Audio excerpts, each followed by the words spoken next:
I made a bad decision to go and have 2 drinks. What happened to me was unexplainable. I remember looking down the stairs. I probably wouldn't have survived it. Who is Dominic Palinczuk? Just someone who is very logical, happy-go-lucky, confident, very giving, trying to have an impact on people, a positive impact as best I can. The last 13 months alone, you have lost your cousin, your best friend, your brother's been diagnosed with cancer, and you've lost your mum. It's tough, yeah, it is tough. To be honest, I didn't realise how tough it would be. She passed away suddenly. She lived with a ticking time bomb in her chest, and we never really knew that. She'd wrote a journal. In this journal, she'd say to me, "You're going to regret one day being on your phone that much." And it's so true. I was beating myself up about this just last night. My little one was at mine. She's on the iPad. I'm working, just doing such and such. And then I've gone over and she's asleep. Do you think people are doing the best they can? I did not expect you to tell me. What are you scared of? Seeing what it does to people. Seeing what it does to people in retirement. Seeing what it did to my mum. If she was here with us now, do you think she'd be proud of you? I'm Ben Edwards, and you're listening to The Heart of It. A few years ago, life humbled me and made me take a long, hard look at my choices. One day, you're going to hear a lot of things about me. Some of those things I can't talk about right now, but I had to make a lot of changes. I lived a life fueled by shame, and shame cannot survive being spoken about. It needs these 3 things to survive: secrecy, silence, and judgment. So I made the decision to start talking about these things, and I'd like to invite you to listen to how that played out. This is the therapy that I never thought that I needed. Let's get to the heart of it. Dominic Palinczuk, welcome back to the heart of it, my friend. Thanks for having me on, Ben. It's not the first time you've been here. No, it's not. Things have changed a bit, though. Yeah, a bit. We'll get to that. Yep. For people who haven't heard you, haven't seen you, you actually also had Jack here the other day. I don't know if you know Jack. He's got long hair. He's a PT, good shape, in really good shape. Do by face. You would, yeah, you would. Yeah. Jack Everton. He's a Harley Street performance coach. Right, yeah. He's a good-looking boy, as are you. I said to him, I'm going to have a poll whether you or him are the best-looking guest. So we'll give it him the title. Who is Dominic Palinczuk? Good question. Who am I? Who am I? Do you know what? If you'd have asked me that a number of years ago, I'd probably give you a totally different answer to now. Before, it would probably have been happy-go-lucky, confident, optimistic. A lot of those traits are still there. Still confident, still optimistic. Happy-go-lucky, not so much lately, of course. But who am I? Do you know what? I'm just me. And I'm just, what I mean by just me, just someone who is very logical. Never really used to be too emotional.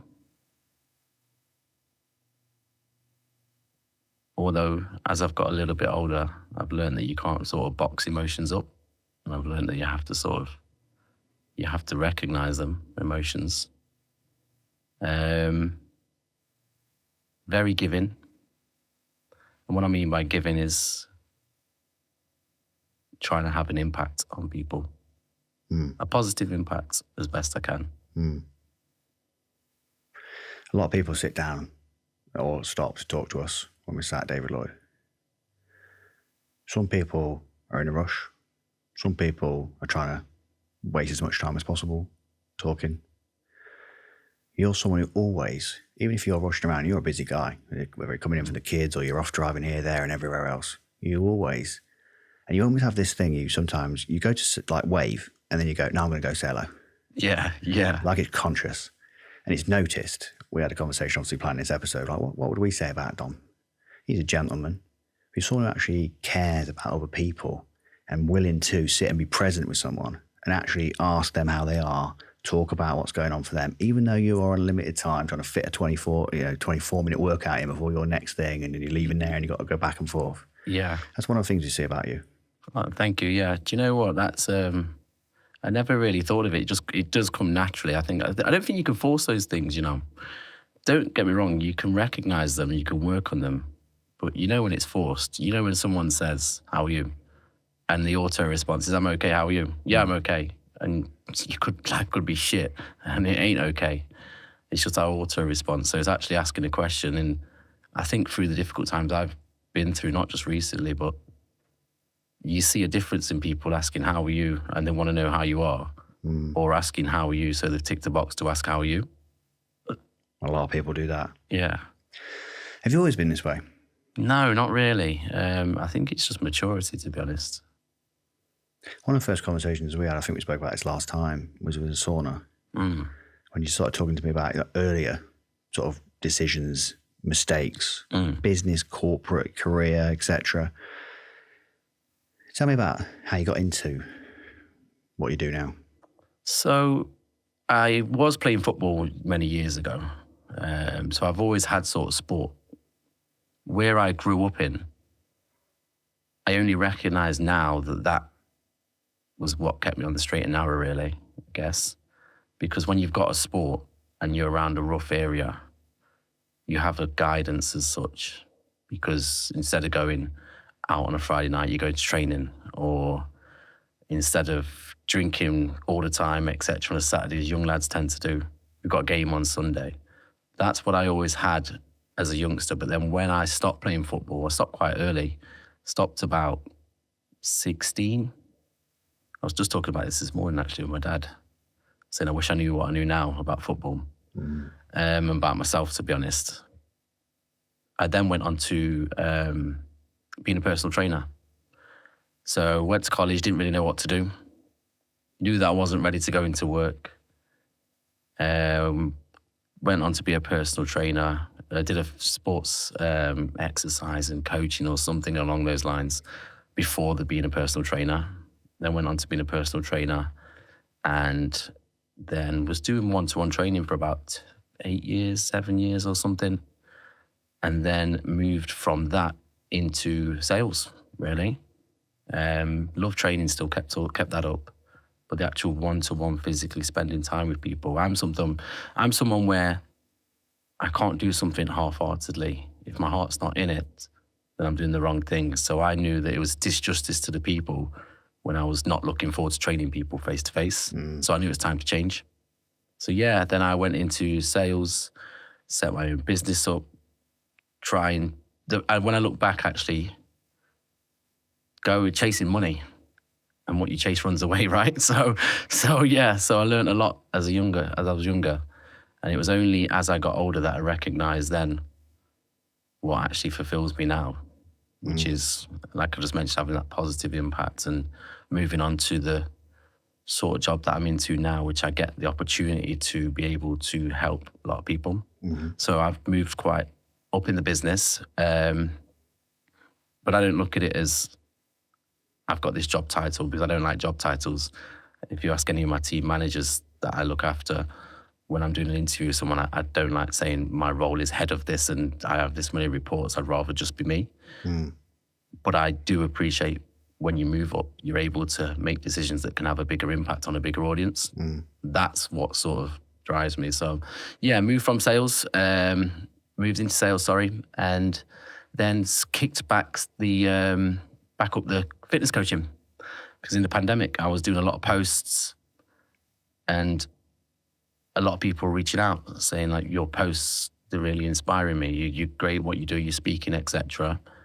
And to be honest, I was doing the post for me, as selfish as that sounds, because obviously everyone was confined to a space, and I knew that if I didn't have something to give me some sort of traction and something to chase, I was so used to always being on the go.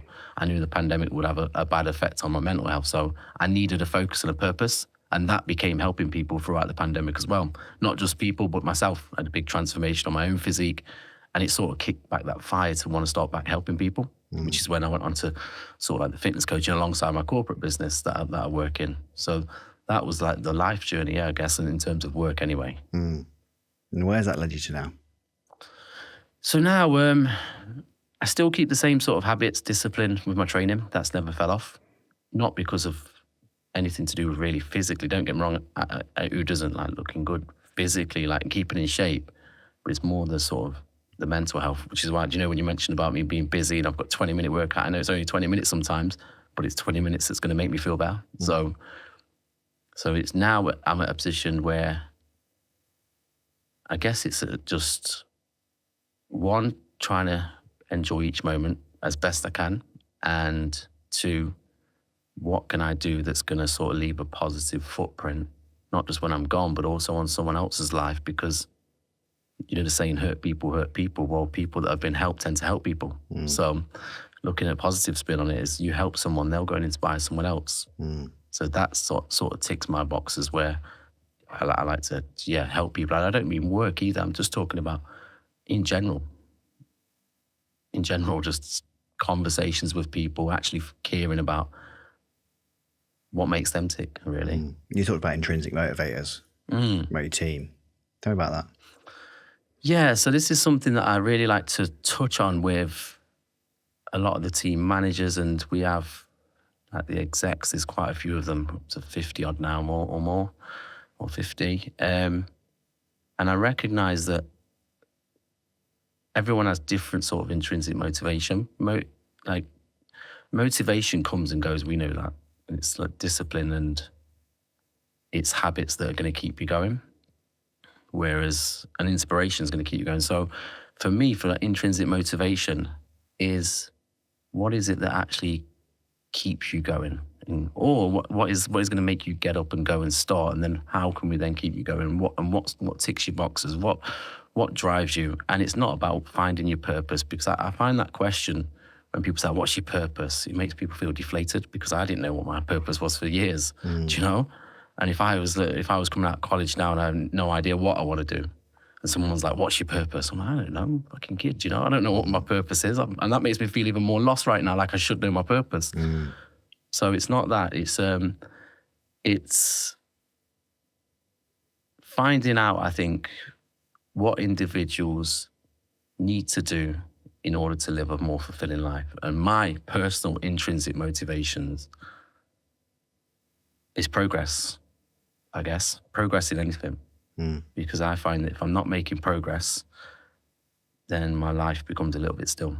Challenge, like for example, if challenge is far greater than your skill set, it's demotivating. But then if challenge is far lower than your skill set, again, it's demotivating. So it's finding that balance between having that carrot that can dangle just above your skill set, so it keeps you going. And my intrinsic motivation is ticking them boxes daily. And that could be simple. It could be 2 liters of water. It could be making my bed. It could be recognizing the trees that I drive by once, instead of being on a phone call and getting to my destination thinking, where's the last hour just gone? Because I've been on autopilot. It's like raising the level of consciousness, right?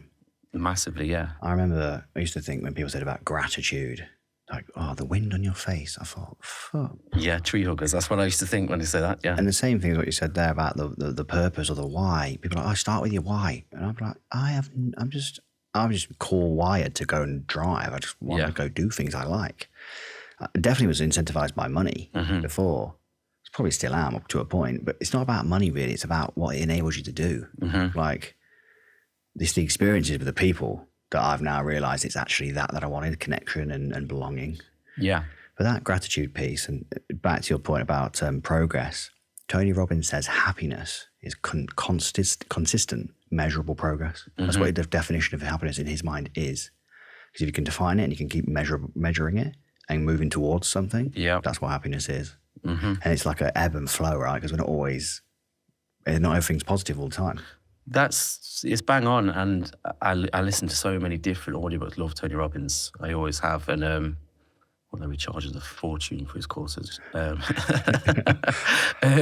you pay attention to. Exactly, that's very true. Actually, yeah, that's very true. Said the guys in the strippers. So Tony Robbins, when he talks about the rock stars, didn't he? They're coming up to him and they're depressed. They're not fulfilled because they found themselves stagnant. But just what you said before about stagnant and about belonging and connection, I think that's what made me thrive. You see, when I did my personality test, I thrive from people. And it's interesting actually when you do a personality test, because you see what obviously motivates you. You see what kind of communications you have. And that's what I'm quite big on. So, and I also recognize that when I'm interviewing people that I need to mix up my interviews and have different people with me, because you tend to hire people that have a similar sort of personality to you. So I make sure that I'm conscious that I don't do that. So I have someone else with a different personality that would interview with me. So it's a balanced approach, because you can't have any Focus group of one. Exactly. But I thrive from people, and I didn't really think that. And what I mean by that is sometimes I don't. I'm up and down. Sometimes I can be somewhere and I just don't want to be around people. But it's rare. It is rare. Lately, it's been the opposite. I've not been wanting to be around hardly anyone. But then I do find that belonging and that sort of communication gives me energy. No, exactly the same. I thrive off people.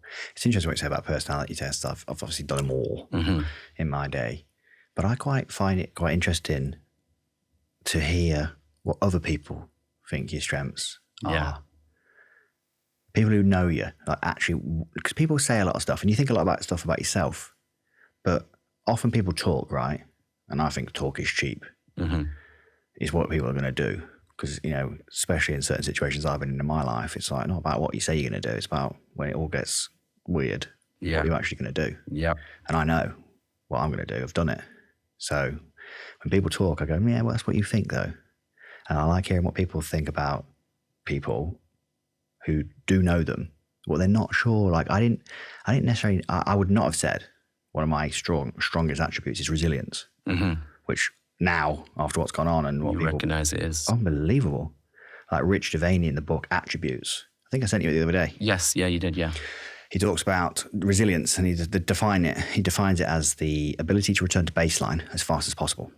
So if you're up and down and you're whatever, resilience is returning to baseline as fast as possible. And now major things can happen to me. I can return to a baseline fairly quickly, with, you know, versus being all over the place for months.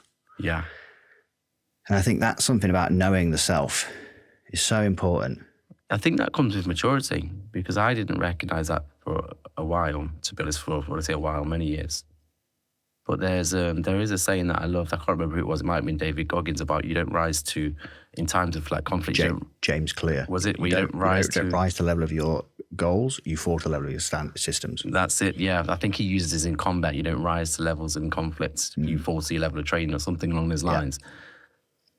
And it's true, but you don't realize that this is why I'm so sort of strong on making sure I keep my habits. And because when times get tough, you're able to fall to your baseline, and your baseline is of a certain standard and habits that's not going to crumble.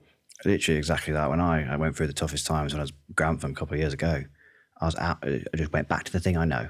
Weigh my food, bodybuilding style thing, running, which I didn't know, but the training regime was the same as I used to do years and years ago. And it's those little wins, those little ticks that could go a long way. And that saved me big time. Just going back, as you said, to this, almost the training. What was I programmed for years to do? This is what I know inside out. Just one step in front of the other, keep going. Yep. And the gratitude piece, to circle back to what you were saying before, I came out of David Lloyd on the last run before the Ironman. And I was pretty tired. I was really tired. I came out the gates to go right up towards Compton Acres, and I was going to run like 32k, and I'd been out on the bike for 7 hours the day before, so it was fucked. It started to rain, and I was like, oh, all right. You know, you just think, I'm not sure if I've got a soul in my body. Yep. And I've never had this before about gratitude, the wind on my face, but I was grateful to be outside, to be allowed outside. And that's for me, you see, you have resilience and you have people that are present. And what I mean by that is you go on Instagram and someone will be on holiday on the beach and say, I'm so blessed to be able to be present. Let's see when it's freezing cold outside and your life's shit. I don't know, you're missing your bills or you've just lost your job. Resilience and being present is actually, like you mentioned, going, actually, this is all right. Look, I'm blessed to be able to go out and go for this run. I'm blessed to be feeling this wind on my face, because it's easy to be happy and present when times are great. But how do you become happy and present, and how do you build that resilience when it ain't so great and it ain't so pretty? Like you said, you're going for that run, your body's you're empty, but you're still sticking to what you said you're going to do far way past you are in that emotional state when you set it in. I actually found like I had a bolt of energy go through me. There was like, the decision is made. You are going to go and run this or try and get around this. You're going to do that. You will do this. So you can either go and try and enjoy it, or go at a certain, you can attack this, or you can let this attack you, is what I had. And I just had this bolt of energy go through me, and I went and ran 30 odd K. I was like, fucking hell. Yeah. I had the same, I was fucked. But where did that come from? Mindset. Yeah. You mentioned growing up in a rough area. How much do you think that affects your model of the world? Loved it. Yeah, absolutely loved it. I feel sorry for people that didn't really grow up where I grew up, to be honest. And what I mean by that is the community that we had, the friends, the going out in the morning, coming back late at night, football no end on the streets, obviously getting up to no good as youngsters. Never bad in the sense that you would do something that's really disrespectful to someone, but just naughty kids. But having the ability to go and knock on a pal's house and go out for all hours till God sends. And yeah, you've got lads that are obviously older and going down the wrong path, etc. But growing up streetwise taught me everything, to be honest, because I had the ability to then adapt going from a streetwise environment to a corporate world. Did a lot of self-development from there, but I still kept that sharpness. And I think a lot of people, not a lot of people, it's a bad word to say, I see some people that are short of that, they're short of having that edge, and it gives me an edge. You mentioned personal development, Tony Robbins audiobooks. I remember once you told me that you'd been to Edinburgh, I think it was, like a 6 or 7 hour drive, and you got there to be told the meeting was cancelled. And you were listening to something on the way there, and most people would be fucking livid. Yeah. Probably me too, to be honest. Yeah. And you were like, oh, what's the opportunity to listen to the rest on the way back? Exactly, yeah. Yeah, and you got a choice. Yes, you ain't got a choice when shit things happen to you, so you're not in control of that. But you're fully in control of how you respond, 100%. And that's something I did get from my mum, that she's like, okay, what are you going to do about it? Like, and that's how I've always took it, because no matter what happens then, what am I going to do about it? Don't get me wrong, you go through a bunch of emotions, you might have loads, but then it's like, right, snap out of it. What am I going to do about it? And this is the decision that I've got to make. I guess it becomes a lot like that when you have children as well. You have no choice but to be like that. And snapping out of it and putting a brave face on and a smile around the kids and so forth. It's You think that quality helps you in leadership? Definitely. Yeah, so do you know what? In my earlier years of management and leadership, I'd have said it was everything. But sometimes you can find yourself being too like that. So I find myself hearing someone's problem, but not listening. So I'm waiting for them to finish so I can say, right, what are you going to do about it? Whereas, although in my opinion, in that moment, what they're telling me is not that big of a deal, and they're sweating the small stuff, it is a big deal to them. And perception is reality. So their perception is their reality. And right in that moment was a very big deal for them. So that's when it took a lot of maturity for me to go, actually, so how is it making you feel? Okay, and what can we do about it next time? And actually listening to what they're saying. And that helped me, to be honest. And I got that development from asking for feedback. And that was feedback that I got given. And I thought, you know what? They're actually right. Because a lot of the time people, when they're listening to people, they're just waiting for them to stop so they can speak. Whereas actually hearing them out, especially if they think they know the answer to what they're saying. But you miss a lot of details when you switch off waiting for them to finish. Yeah. So people say people listen to respond, not to hear. Exactly, yeah. And most of the time they're trying to communicate something, they're not sure what they're trying to communicate. It's the details in the words they're not saying versus often the words they are. Yeah, the ability to hear what someone's not saying. I put that actually in my mum's, in the speech for a funeral, bless her. You mentioned your mum just then, you mentioned the lessons you got from her. I texted you this morning when I was on the treadmill. Right, yeah. Saying, looking forward to today, mate. Yeah, yeah. And then within 2 minutes, I was getting off the treadmill. And I've picked up my water bottle, which I always put in the left side of that pocket. And then my phone's in the right. I've just checked that my AirPod case or anything else is not still left, because sometimes I leave things all over the place. When I looked into that right drinks holder of the treadmill, the penny. It's honestly, this it's and the reason I'm stuttering here is because if I was to listen to me talk about the penny, I would be like, it's bullshit. Like, I'm not skeptical. I know there's afterlife. There has to be. This can't be the only world. But what happened to me was unexplainable. And you've mentioned, obviously, you've mentioned that, which will make sense. So yeah, my mum, obviously the time that I came on before, we spoke a lot about my mum and where I got my mindset from, because she was a person that she was able to appreciate each moment because she lived with a ticking time bomb in her chest, basically. Of course, we all thought that, including herself and the hospitals, thought she had a lot longer, which was still inconclusive. We don't know what the cause was, but unfortunately, she suddenly passed away a few weeks back now.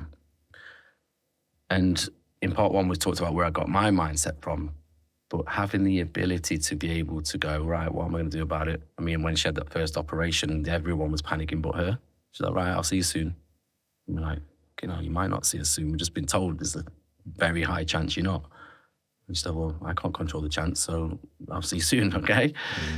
So yeah, it was a big, big shock, of course, and devastating when she passed away suddenly, but she'd wrote a journal, and in this journal, she basically gave a lot of messages just in case it ever happened. And we never really knew that she'd done the journal. And a lot of the stuff is things like, for example, I've left Lily's present for a 16th birthday here if I don't make it. And I don't want any of you to cry at my funeral. I want you to celebrate my life, and I want you to wear yellow of all colours. She chooses yellow for a funeral. You know how difficult that is to find something yellow for a funeral. But anyhow, and she spoke basically just like the brave woman she is. And I say is because I don't actually use the word was, because I know she's still around like this. So there's things in the journal, such as she's not afraid of dying, but I'll read that out in a moment, actually.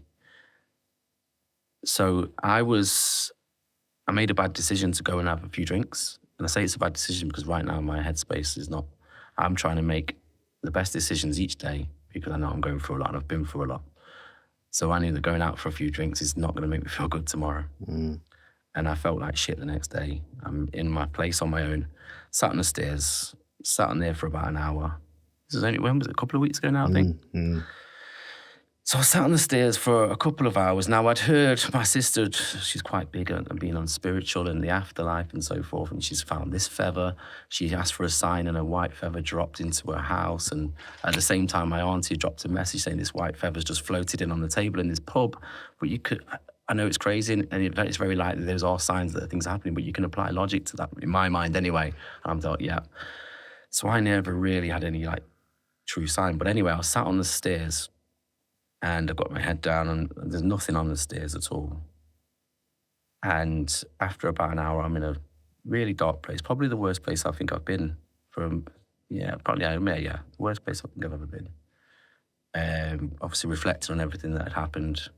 Whereas had I not been feeling that way, I'd have probably snapped myself out of those thoughts as such and pieced it together. But when I start thinking about my cousin passed away, one of my best pals in the last 13 months, cousins passed away, one of my best friends passed away, brother's going through quite serious illness, which was recent.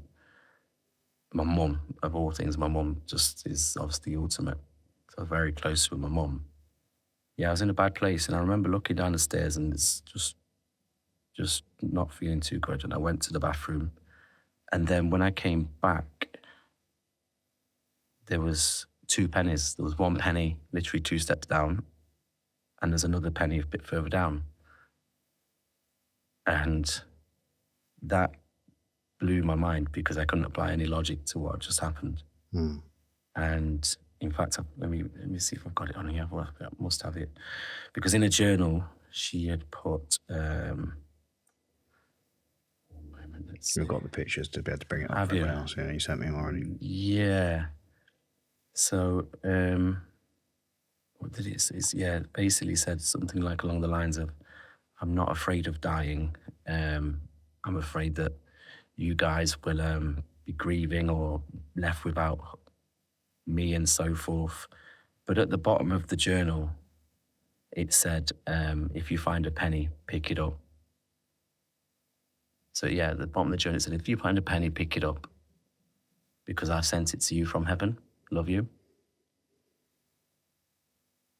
And that, yeah, so it's no logic to that. It just blew my mind, because from someone who is very logical thinker, to have that happen was crazy. Yeah. He said about 13 months. I've got it here. In the last 13 months alone, you have lost your cousin, your best friend, your brother's been diagnosed with significantly advanced cancer, and you've lost your mum. Mm-hmm. That is a lot. It is, yeah, it is. How are you processing that? As most of you know, my diet is pretty strict most of the time, so it makes it even more important to me that when I have a cheat meal, it delivers. There is nothing worse than ordering a takeaway and it being wrong, missing items, or just not being what you expected or you hoped for. That's why having the support of Kasim from Bombay Joe's Bingham has been a game changer. Kasim has been a supporter of the podcast from the very beginning, providing all the food for the launch party. And we recently went to see Kasim and the team at Bombay Joe's Bingham, a takeaway restaurant that's a modern-inspired take on Indian street food. Opening 6 days a week, 5 p.m. till late, based in Bingham, Nottingham, and can deliver to a wide radius, including West Bridgeford, serving all of your favourite curries and classic Indian dishes. Kasim has got you covered. And Kasim has put together an exclusive offer just for To The Heart of It listeners. To claim your exclusive offer from Kasim, just visit theheartofitpodcast.com/sponsors, where you can download the Bombay Joe's Bingham app and get your exclusive offer code. And as a thank you to Kasim, our team has put together a special social media pack, which you can check out on their social media on Instagram at Bombay Joe's Bingham, where you can find their latest menus and give them a follow.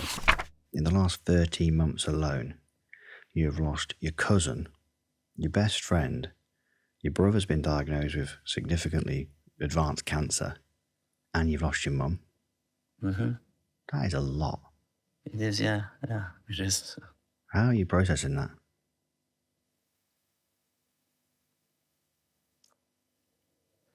I think you just have to, well, rather than say you think you just have to, I am processing it just one thing at a time, because you have no choice. So the only choice I have is back to my baseline is, what am I going to do about it? What can I do about it? And that doesn't mean boxing things up and putting it under a rug and chucking it over the top and always having that shape of the box showing under the rug, because I've let the emotions go through. I mean, I've run out of tears since my mum passed. I think it's just processing it one step at a time. What are we going to do about it? What are the next steps? To be honest, if I didn't have the habits that I have in regards to health and fitness, nutrition and knowledge, I probably wouldn't have survived it. Although I would have survived it because I've got children and I have no choice but to do that. But I'd be a mess, big mess. But I know that if I keep the habits right that I always have, making my bed, as crazy as it sounds, ticking the box, drinking my water, training, that's at least gave me some sort of pathway within my brain to park the chaos for a moment, which has gave me a bit of clarity to think, right, this is what I'm going to do about it. Because it's difficult. It's horrendous. It's like, you know, when people say, how are you? It's like, no, I'm not fucking all right. No. But obviously I don't say that to certain people. You just go, yeah, I'm good. Let's catch up for a coffee. Yeah, let's do it. And you don't catch up for a coffee because they're just ticking a box, some people. But I've got a lot of good friends. Got good mates, shall I say. They've checked in, yourself included. And they genuinely care, which is great. And I'm fortunate to have that family as well. And you get to a certain point where you just sometimes you just need those days where you don't want to talk to anyone, you know, where you just want to just process your own thoughts. So yes, all in all, how am I processing it? As best I think I can in this current situation, yeah. Yeah, I remember you obviously weren't sleeping so great. Still not, no. But you're still getting up, going to work, traveling to Milton Keynes, Yeah. listening to audiobooks, training at 9 o'clock at night some nights. 10, 9. When it's going to be done, it's non-negotiable, yeah, for me. How important, you've already mentioned the importance of those things. Mm. One of the things you want to do this for today is to impact other people potentially on their grief journey. Yeah, so I thought about this and I thought, what is it that I actually want? Because not really want to share a story as such, especially not a difficult one, which I know people say you should do. You should show a vulnerability. It's not about that. It's just not normally what I would like to be doing. But I thought off the back of it, it can become someone that's a survival guide, right? Like, so for example, in the pandemic, my inspiring post and snapping people out of fitness and so forth was the survival guide in the pandemic in terms of getting someone to have a positive impact. This is like the opposite end of the spectrum. This is where someone might go through a very, very shitty time. And this might become their survival guide, something I read. Or it might put a lot of things into perspective for other people that are stressing about small stuff. Either way, those sort of things are pulling people away from what is the most precious thing, and that's now. Not next week, not next year, not last year, not last week. It's now. You said that last time you were here, talking about being present. You're talking really to do with kids, being the provider, but also being present with them and the balance between the two. So difficult. I mean, I was beating myself up about this just last night. It's crazy that you brought that up. But I think it's very difficult to be a provider and be present and have the balance right.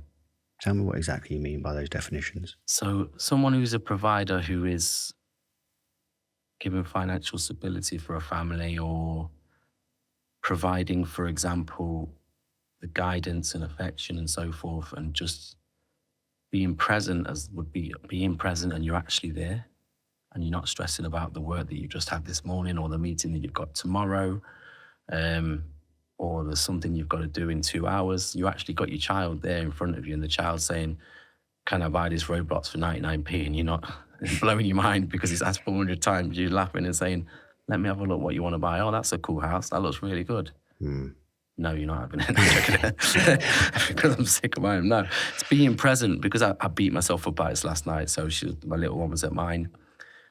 She's on the iPad, I'm working, and then exactly what I said about trying to get that balance right.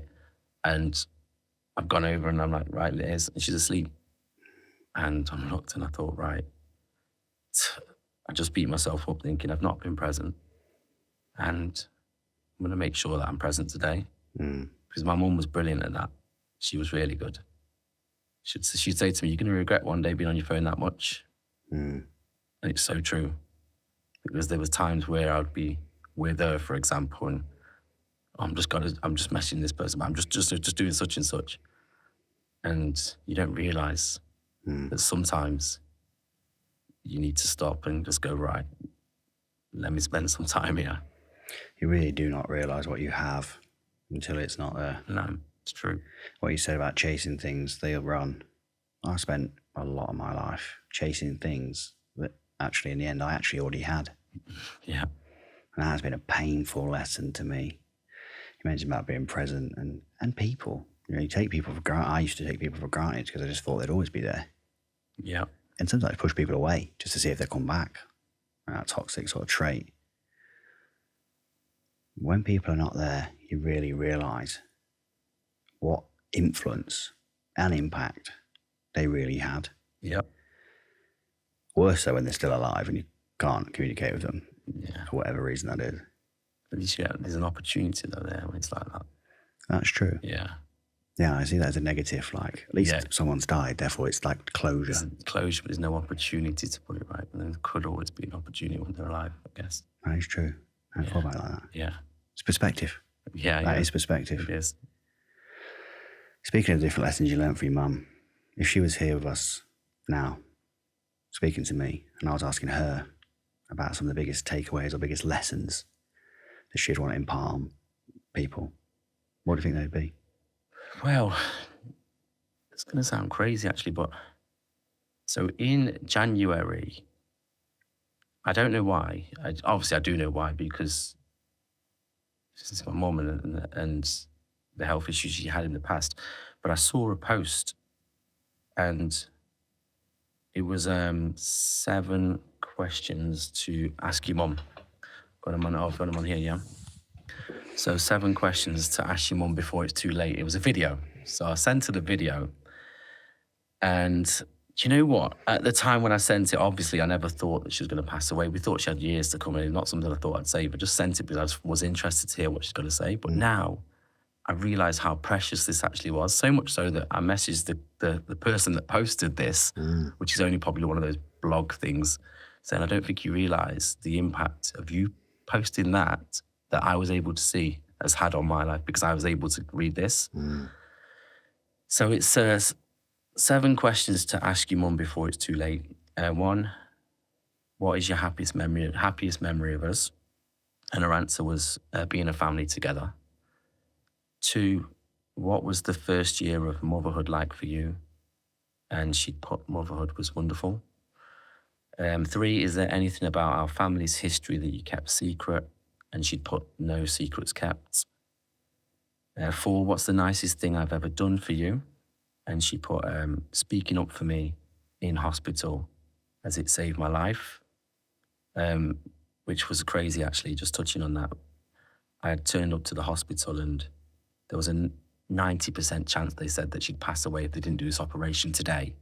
And they need to do it tomorrow, something very, very high. I can't remember the exacts. And it got to 3 o'clock, and you need a window, don't you, for the heart surgery? You need 3 people. And they had 2 of them, including the heart surgeon himself. And something had happened, a big trauma, so that got pushed back to 4, 5. And bearing in mind, this guy's probably done a 24-hour shift. I know my mum's the most important thing to me, but he's probably dealt with so many each day. And they said, we're going to have to push the operation back to tomorrow because we've now missed the window for this and we've got 1 person remaining. Anyhow, I said, well, no, because you've told us there's a high chance you need to do this operation today. So you're the most difficult person to get hold of in this 3, right? And he said, well, yeah, because he's the heart surgeon. And anesthesiast, or whatever they're called, said, surely we can get one of those somewhere, right? Because you're the most difficult person in this 3, but you're available. And you'd imagine someone of that expertise would go, no, we've got it in hand, we'll do it tomorrow. He's like, yeah, you're right. And went and got it, and we got the operation done, and she survived. So that's what she's referring to here. Wow. 5, what do you want or wish most for your kids? And that's all be happy and love each other. 6, what's been the best and worst parts about getting older? And she put best is having grandchildren, but the worst part is wondering if I'll get to see them grow up. And 7, what's one thing that you want me to remember? So always remember after you have gone. And she put, I love you all equally, always have and always will. You are all what I live for. And that was in January, she put that. Yeah, I remember you sent me that when we was chatting. I was in Selfridges. I was walking around and you sent me that post and said, madness this. Because I remember I saw you with your brother. Oh, you did, yeah. And you looked emotional, but I thought, well, obviously what I knew about your brother's news, oh, fucking hell, you've had a shit day then. And he said, oh, I've had a tough day, I'll catch you. I just checked in on you. I did not expect you to tell me that your mum had just passed away. Yeah. And then when you started sending me the pictures of her journal and then the contact you'd been having, that it gave me goosebumps. Yeah. Hearing it, seeing it. And then seeing how you've dealt with this is just an inspiration. It really is, dude. Thank you, yeah, thank you. It's not been easy, but it's tough, yeah, it is tough. To be honest, I didn't realise how tough it would be. But yeah, it's tough. It's tough. What would you say to your girls? With these questions? It's a little bit different because, it's worried for a mum. Happiest memory of them would be just watching them play. And it was a simple field with loads of flowers. Mine's a bit blank at the moment in terms of the little white flowers in the floor. What they're called again? Daisies. Daisies. Loads of them everywhere. And they was playing, doing cartwheels, etc. And there was just a moment. And I've got it on a video, so I'll send it to you. And that was just a happy moment. But in terms of like what was fatherhood like for me, for them, do you know what they taught me so much about women? As crazy as it sounds, I know they're only 14 and 6, but it opened my eyes up about the things that sort of women go through, the way they think, the way they overthink, and the way they care, and the language that they have, and Give an example. the problems that they face. So the getting ready, the makeup to the feeling a little bit insecure, etc. So they put this certain makeup on, and they overthink a lot of things. What my girls do may not be the case for all girls, of course, but men are very simple. So a man can simply say, "I'm tired, give me 5 minutes." And what he means by that is, he's tired, give him 5 minutes. Mm. But what that woman would think is, give him 5 minutes, what have I done wrong? What does that mean? Is he doing something? Have I done something? Have I done something wrong? And there's a whole journey that the mind goes on, especially with females, where usually for a man it's just very, very simple and straightforward. Does that make sense? And just everything that they go through in terms of emotions, especially my eldest, my youngest, she's only young. But my eldest, I see her bottle up a lot of things. And you've just got to make sure that you give them the guidance as best you can. For me, for her anyway. Give them the guidance and try and build that relationship where they're comfortable communicating, which I'm probably not so good at with her. Mm. Because it's a bit like, why did you do this? And why did you do that? And so forth. Mm. And Is that the same as you're listening to respond in the workplace? yeah, probably. And probably with when she's telling me a sort of this happened, and she's only young, there's no accountability, it's always someone else. Mm. And it's probably being too harsh with the reality that you're probably being a little shit there. You know what I mean? It sounds like you're the common denominator in this equation of this teacher, this teacher, this teacher, this teacher. Well, you ever thought maybe it's you? Mm. Maybe I can articulate it in a better way than I just did directly there, because she goes, you don't understand. Mm. Whereas probably in 4 or 5 years, she will understand that I was bang on the money and I was right. Mm. How do you teach someone, though, to take radical responsibility? At 14. At any age? Do you know, I think I didn't have any sort of accountability or responsibility at that age. So for me to expect her to would be wrong, which I do. I expect her to, but I didn't. It's difficult, isn't it? It is difficult. What would you say to your 14-year-old self? I would say that where you are right now doesn't mean you're going to be there in a few years. And what I mean by that is everything in terms of football ability. I wasn't great. At that time I was half decent, but I was judging myself on where I was right then, not in the future that I could have been. Mm. And same for a lot of things. Ability to sort of do a few things really. And I would say just be confident. I was never not confident. Be confident. Help people, because that's where you find your happiness. I'd have known that earlier. Mm. But you don't really know that at a young age. You got to help yourself, I guess, at a young age. So when I look at things, I think, am I happy where I'm at? Yeah. Am I happy the person that I am? To an extent, to the majority of the extent, yeah. So I'd probably give myself guidance to be where I am now, mentally, definitely mentally and physically. I would say, yeah, I'm in quite a nice space. Mm. You've been sat with your mum recently, right? Last few days. Yeah. What was that about? So I just went to see her, yeah. Went to see with my sister, see the body before the funeral, and just put things into perspective, really. Obviously, the body's there, but that's the shell. You don't own anything in this world. You really don't. Mm. And people spend their whole life trying to attain things that you can't take with you. And I think it puts it into perspective when you sit there and you recognize that the things that she was telling me all make sense now, such as take a moment and listen and have fun and enjoy it. Do you know what I mean? So yeah, it was peaceful. It was a bit chaotic in the mind, but it was peaceful in the moment. And I think that goes for anyone in a difficult situation. I think you tend to worry about things that are far greater than they actually are in reality. Why do you think that is? I think it's the mind. I think the mind exaggerates. The mind exaggerates the fear. To protect you? Possibly. Or to keep you in your state that you're currently in, because it's like a comfort zone. The story that you're telling yourself? Yeah, to try and keep you, because the brain doesn't, obviously we don't like change as such, and don't like being out the comfort zone naturally. So for example, your alarm goes off at 7 a.m. If you leave it a couple of minutes, what's your natural instinct is to try and return to that comfort zone and stay in for a snooze, right?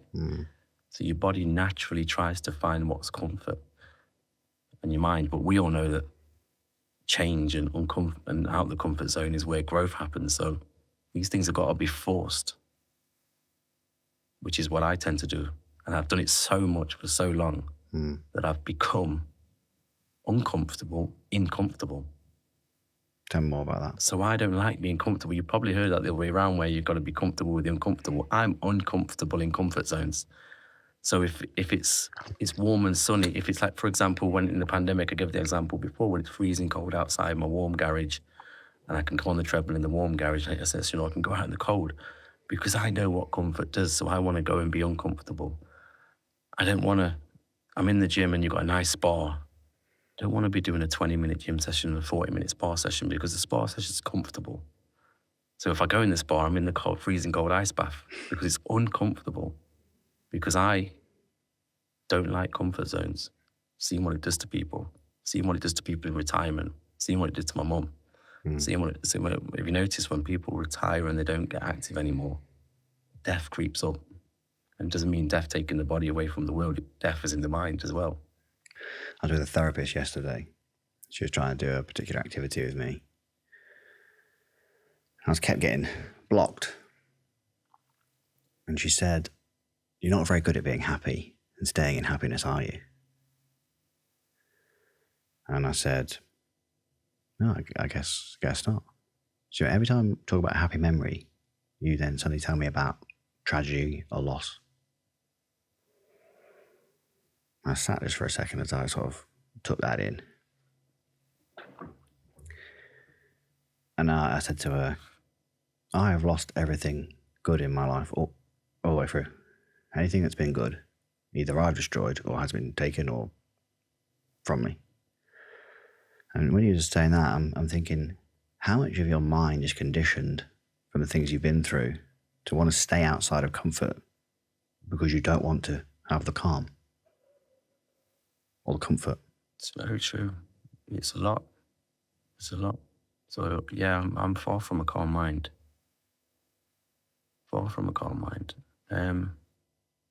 Gift and a curse, I like to look at it, and I outweigh the balance between the two. So I've tried meditating, and been doing it a fair bit, and it does help. But I have that choice where I think I'd prefer a chaotic mind. Is that because you've taught yourself, though, that's your way to cope? Possibly, yeah. Possibly. I prefer, when I say chaotic, I mean busy, occupied. Or is that distracted? Possibly. People, I talk to people, I was never a meditator before, now I am. I wish I did it more. It's counterproductive though, right? You think, I'm going to sit here for an hour and do nothing when I could get on with stuff. But sitting there for an hour doing nothing is helping you to do stuff. I find that when I talk to other people, their struggle to sit still mentally or physically is because they do not want to face the reality that they find themselves in. Yeah. And I was busy, next thing. Because as soon as I stopped, the reality was there. Yeah. That's where I've been for quite a while, to be honest. Which is probably why I've just had the sort of drive try and have that positive impact, because for me, that outweighs everything. So it can justify me being so busy because I'm having a positive impact on others. Justify. Yeah. Do you know what I mean? Justifies being so busy because, oh yeah, I'm helping others. If you had to sit still, mentally and physically, what are you scared of? My training routine has always been a big part of my life, and managing recovery and injury prevention has never been more of a focus of mine. Trying to maintain energy for the long sessions whilst making sure my mind is also kept on top form to continue all of the commitments that my schedule demands. That's why having the support of Harvinder at Glasshouse Pharmacy has been a real game changer. Harvinder has been with us from the very start, regularly topping me and the team up with the latest state-of-the-art IV drips. These treatments really are the real deal, used by elite athletes, entrepreneurs, and even cancer patients to boost performance, aid recovery, and keep you going strong. Whether it's improving sleep, enhancing overall health, or even supporting symptoms related to the menopause, Harvinder and his team have got something for everyone. And just for the Heart of It listeners, Harvinder has put together something special. To claim your exclusive offer, go to theheartofitpodcast.com/sponsors, where you can download the Get IV offer. Thanks to Harvinder and Glasshouse Get IV for helping us stay healthy, energized, and keeping the podcast running strong. And since being a guest on the podcast, Harvinder and our team have been working on Harvinder's very own podcast, Behind the Symptoms, where Harvinder discusses all the IV drips and their health benefits, amongst much more. If you want to check out Behind the Symptoms, you can. Just visit theheartofitpodcast.com/Behind the Symptoms. Thanks to Harvinder again. If you had to sit still, mentally and physically, what are you scared of?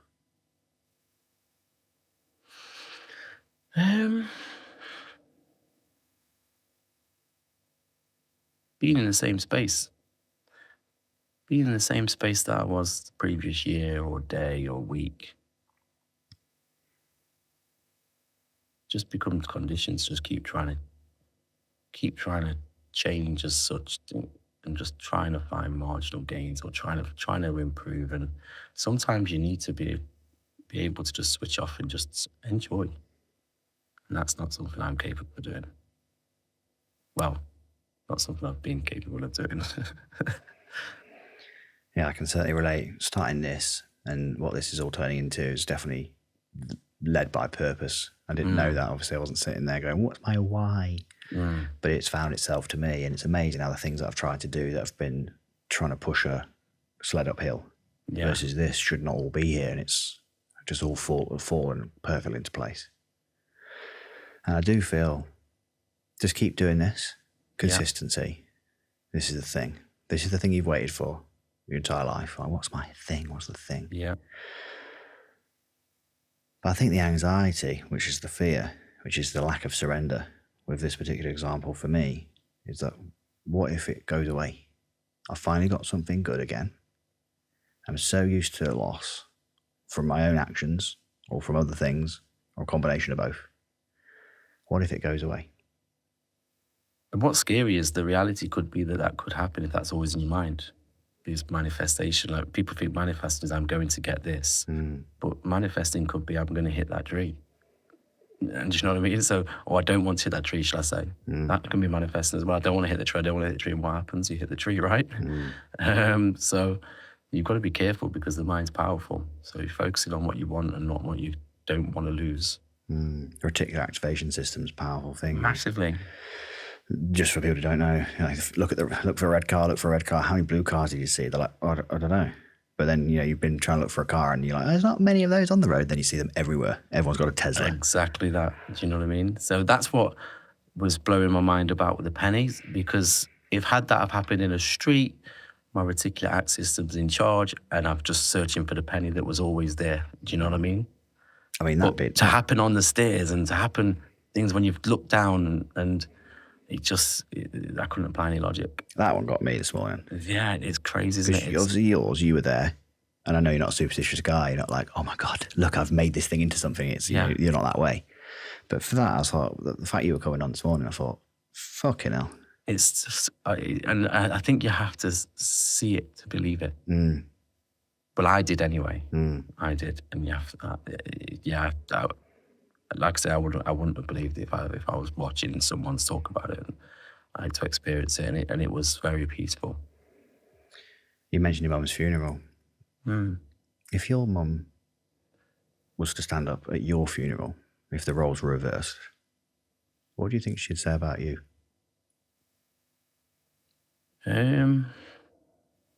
Little shit. No, I'm joking. No, she never disrespected my mum. So never said, you get some kids that'll swear at their mum or snap at their mum. Never. My mum will comment she was the first to comment on one of my Instagram posts or something. And people might get embarrassed by it, but no, I never did. I was proud. I've always have been, always will be proud of her. But I think she'd just say, yeah, very giving. In fact, she actually wrote in a journal. She put Dom doing mega in his life, helping people. Also got his corporate job, he's doing well in. Always be the confident person that you are, she'd put. And she said, and make sure you pass that on to Lily and Izzy.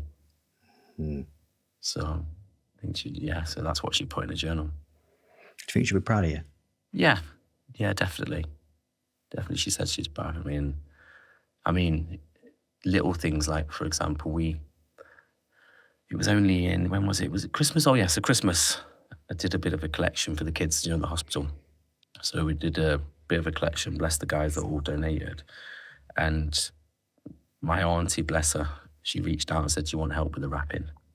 I was dreading the wrapping. I know it's nice to give them this one, thinking I've got to wrap all these presents. I'm terrible at wrapping presents, so bless her.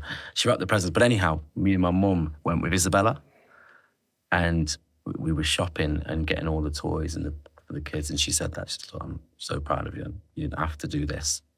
But it's good. It's I've said it before. It's kind of selfish, although it's being selfless and you're helping, you're giving. It is selfish because it still makes you feel good that you've done good. So it's for a selfish reason as well, in my sense, because I wanted to feel good in giving it, but also I wanted to teach the kids about giving.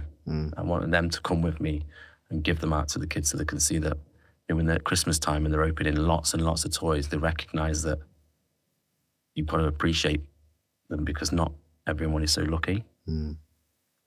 Speaking of teaching the kids good lessons, what's your biggest fear of your girls growing up in this modern world?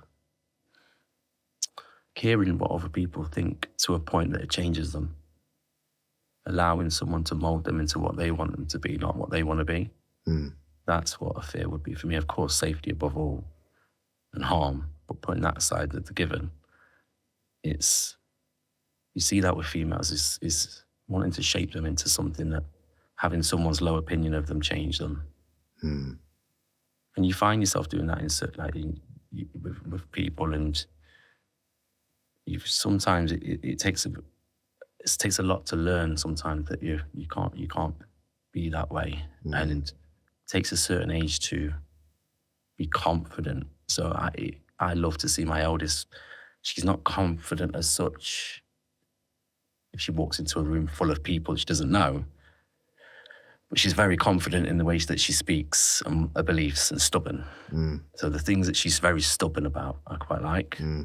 So if she's something she doesn't agree with, she won't cave for that because of the masses. And that's what I like. And because that's a trait that they can take for the rest of their life for them.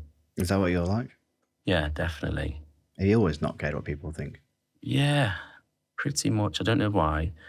In my younger years, like 16, 17, no, when I was finding myself. But as I got older, it's a nice place to be. It's so calm and peaceful. I hear people when they say, well, so-and-so said this of so-and-so. It doesn't even enter my mind. So-and-so thinks this of someone else. It's like, just honestly, it doesn't even enter my mind. I could walk into a room and I could have people snigger and say something. I don't know, let's say I've got, flies low or whatever it is. And I won't instantly think, oh, they're talking about me because of this exists. They're just saying what they think. It wouldn't bother me, wouldn't enter my mind what someone thinks of me. And the same vice versa. I'd never judge someone. Someone can walk by and, it's quite easy to prejudge and compare lives against theirs and see a post that someone's living. I don't see all of that. I just see someone when they're going about their business. I'm going about my business. And the truth is nobody cares about anyone else's business. They're all focused on their own life, moving, and so wrapped up in it that I think today social media's got people sort of thinking they're the main character of other people's lives. And because everything's revolved around them with their algorithms that they're seeing and so forth. And, I've got to get back on Thursday because I need to post this picture because people will think, what have I been up to? People don't give a shit. People don't know that you've not posted for 4 days. People are, the only people, very small circle around you might think you're a bit quiet, which is great, and they recognise that. But the masses, they're not thinking, why didn't you post on Thursday, and putting that pressure to go and post and put this image out there of you've got to keep this certain lifestyle that you're showing. You'll realise in time that you're wrapped up in a world that is not true. Just go and live. And do you know what I mean? Put the post out because you want to put it out, not because you have to put it out. A lot of people that I come across say our group is always so happy for people celebrating the news or encouragement or asking after them. Someone said the other day in the It's true, actually. It's true. Someone said the other day in the sauna that exact comment and then said, I can't even tell my friends about my success. It's got the wrong circle of friends. What kind of, wrong. That's exactly what I said. I think that says more about these friends, mate, to be honest. And I just thought about that. I thought, you bring the people that you attract. And then when you set a standard, like, this is not how we behave. If you want to behave like that, do you, but do it somewhere else. Honestly, yeah. It's sad that there's people out there that can't actually celebrate someone else's success and actually mean it. So, I mean, if I see a friend who I'm genuinely from the bottom of my heart happy for them, and there's not many groups of people that, like, say, that can have that. You'll always get the odd one or two that might snigger and say this and try and bring it down for him.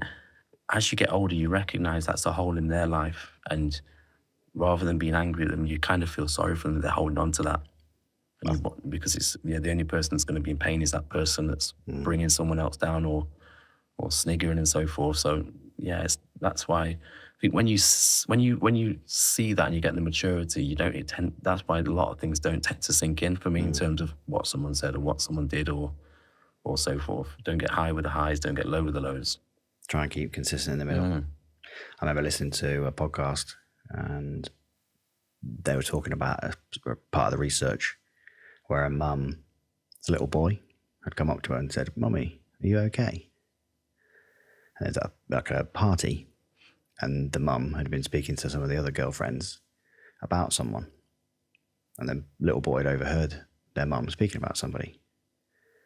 And the mum said, "Yeah, I'm fine. Why?" "Oh, but Mummy, you said if someone speaks badly about somebody else, they must not be feeling very well within themselves."